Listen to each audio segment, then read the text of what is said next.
At that time, Judah left his brothers and went down to stay with a man of Adullam named Hiram. There Judah met the daughter of a Canaanite man named Shua. He married her and made love to her. She became pregnant and gave birth to a son who was named Iyah. She conceived again and gave birth to a son and named him Onan. She gave birth to still another son and named him Shelah. It was at Kezib that she gave birth to him. Judah got a wife for Iyah, his firstborn, and her name was Tamar.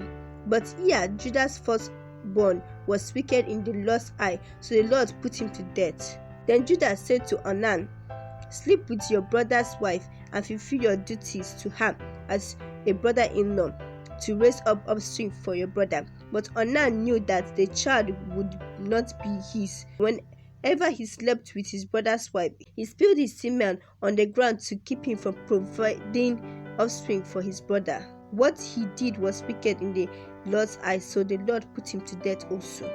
Judah then said to his daughter-in-law Tamar, "Live as a widow in your father's household until my son Shelah grows up," for he thought he may die too, just like his brothers. So Tamar went to live in her father's household.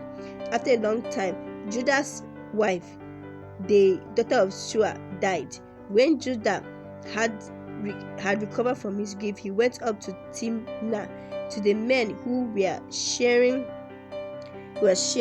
his sheep, and his friend Hira the Adumite went with him. When Tamar was told, "Your father-in-law is on his way to Timnah to share his sheep," she took off her widow's clothes, covered herself with a veil to disguise herself, and then sat down at the entrance of Enaim, which is on the road to Timnah, for she saw that though Shelah had now grown up, she had not been given to him as his wife.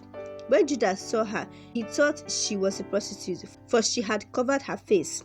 Not realizing that she was his daughter-in-law, he went over to her by the roadside and said, "Come now, let me sleep with you." "And what will you give me to sleep with you?" she said. I will send you a young goat from my flock." He said, "Will you give me something as a pledge until you send it?"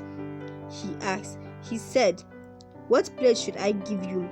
"Your seal and its cord, and the staff in your hand," she answered. So he gave them to her and slept with her, and she became pregnant by him.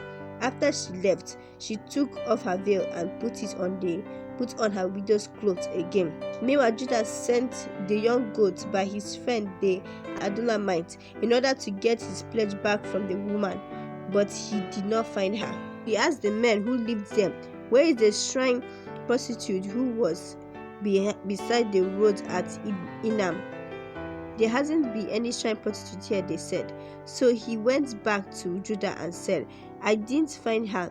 Beside the men who lived there said, "There hasn't been any shrine prostitute here." Then Judah said, "Let her keep what she has, or we will become a laughingstock after all. I did send her this young goat, but you didn't find her." About 3 months later, Judah was told, "Your daughter-in-law Tamar is guilty of prostitution, and as a result she is now pregnant." Judah said, "Bring her out and have her burned to death." As she was being brought out, she sent a message to her father-in-law, I am pregnant by the man who owns this," she said, and she added, "See if you recognize whose seal and cord and staff these are." Judah recognized them and said, "She is more righteous than I, since I won't give her to my son Shelah." And he did not sleep with her again. When the time came for her to give birth, there were twins in her womb. As she was giving birth, one of them put out his hand. So the midwife took a scarlet thread and tied it on his wrist and said, "This one comes out first." But when he drew back his hand, his brother came out, and she said, "So this is how you have broken broken out, and he was named Perez. Then his brother, who had the scarlet thread on his wrist, came out, and he was named Zerah. Thank you for the reading of your word, Lord. Let your name be highly exalted for your God in Jesus' name.